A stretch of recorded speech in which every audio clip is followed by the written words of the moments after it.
What's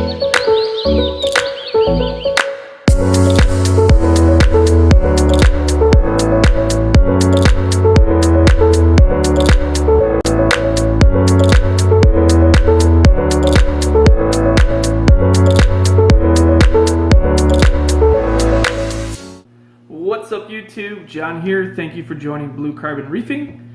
Just wanted to give you a quick overview of my 1250 gallon system, what everything looks like, the filtration, the pumps, the equipment, the tanks, everything, the whole system kind of put together. So hope you enjoy it. Feel free to leave a question or a comment below if you do have any questions. I will do another video in the future when it comes to the livestock. Right now I just wanted to focus on the actual system itself. Enjoy.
So now that you've seen the main display, let's start with the dimensions of the tank. It is a 96 inch by 30 inch by 30 inch. That is actually the internal dimensions of the tank, which is roughly 400 gallons. I think it's about 397. So let's start with the drain lines. I have what I would call external overflows. The box is on the outside of this tank on the 30 inch width. So the water will overflow externally. I'm going to show you what the wall looks like on the other side. So obviously you have your little teeth there, go straight off to the side so you don't see any overflow boxes in the tank. From there, I have the couple of MP40s hooked up on the side, and then of course the Gyra XF280. So just wanted to show you there. The drain lines itself goes directly into the floor, into the basement. Now we're in the basement. This is exactly on the opposite side. So you can see the three drain lines that come through. Go down quite a long ways. I want to say I have at least a couple hundred feet of piping going through here. So goes through the titanium heat exchanger. I'll come back to that later. That is how I am currently heating the tank. No more electric heaters for me. Then it continues down the line to the sump that I've built on a custom stand. I built the stand at a certain height. That way everything for me was easier to maintain. I could see it at eye level, so it was much easier for me to make sure I could keep it clean. So everything drains in. All 6 drain lines drain into this first compartment here. Once it goes to the first compartment, it's going to come up and overflow into filter socks. There's 5 of them there. Then it's going to go to the middle compartment, which is actually 2 different protein skimmers by Reef Octopus, and go through a couple baffles, and then it has a couple different directions to go from there. And then it goes 2 different directions. It goes back to the main 1.5 inch return line, which is run by the Hammerhead Gold, or in this last chamber, it's going to go through the Vector M1, and it's going to go down along the floor, straight down. And I'm not going to show you the pipe because it's kind of hidden away, but essentially it's going to come down along the wall. You can see it on the floor here, and comes into this 300-gallon container here.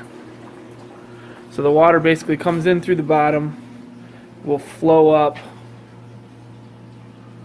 And then from there it will go 2 different directions. Technically there's 3 holes here, but I added on the refugium later. So one of these gate valves, this one right here, is disconnected, or not disconnected but closed, forcing all the water here into the refugium. That is one direction.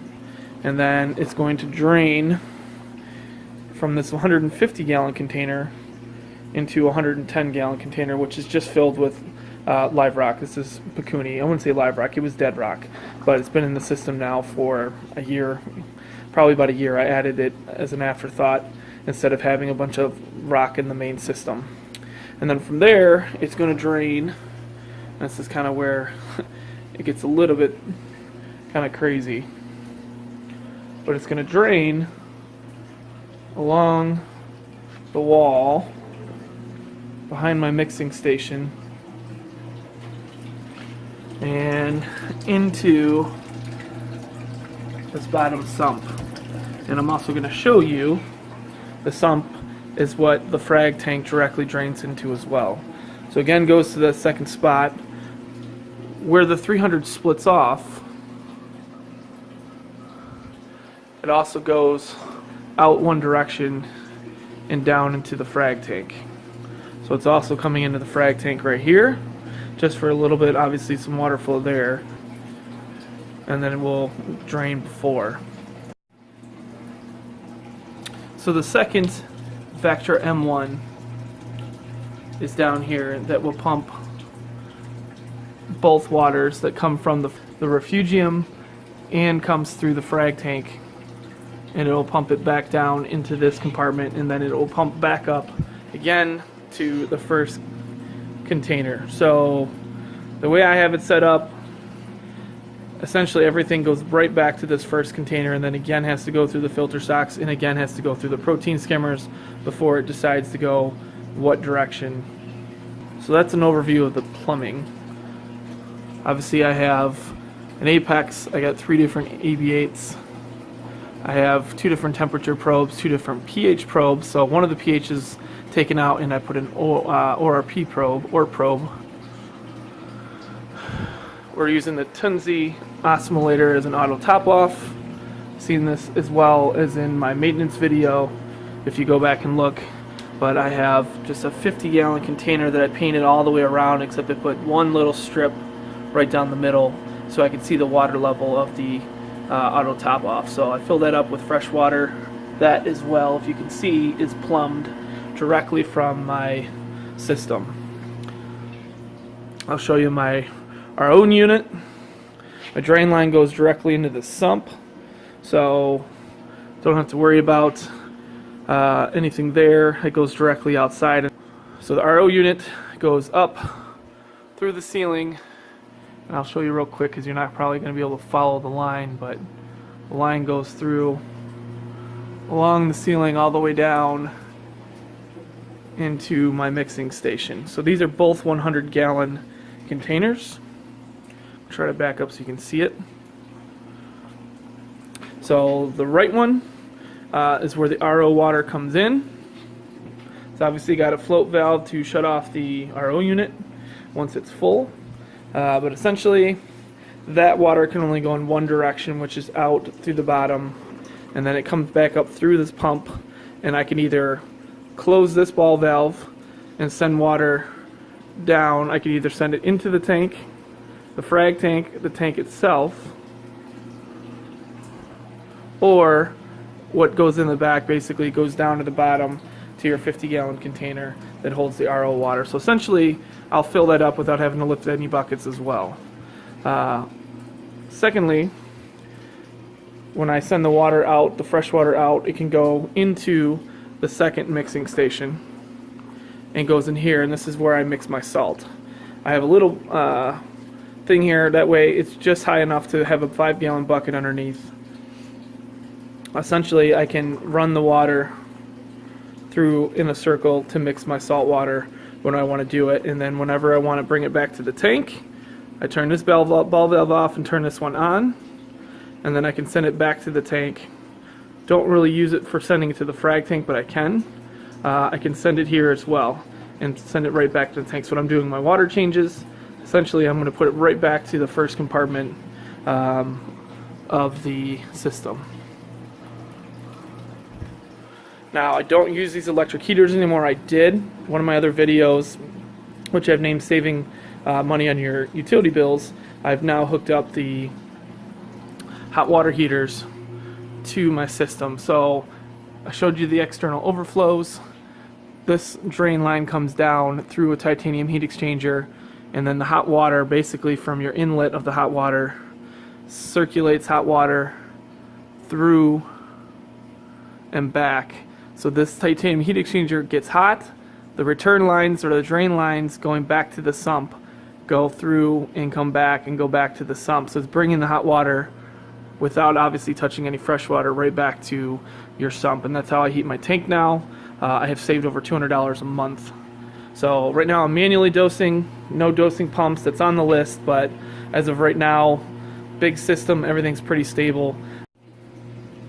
As far as the components go, your first one here is for an MP40 that is in the frag tank itself, just one MP40 in a 4-foot tank. It does very well for the frag tank. The other two are both the Vectras, so I can control those. I do have a leak detection, which the one part that will overflow is this last container here. If this pump ever shuts off, I used to trip a breaker and I fixed the problem, but this is where it would overflow if it did overflow. So that was first thing. I wanted to make sure that it would send me text message and notify me right away. I'd had each of these all on one circuit, and just, I believe what they use them outdoor essentially, but just a little plastic box just to keep it covered, just to make sure there isn't any splashing.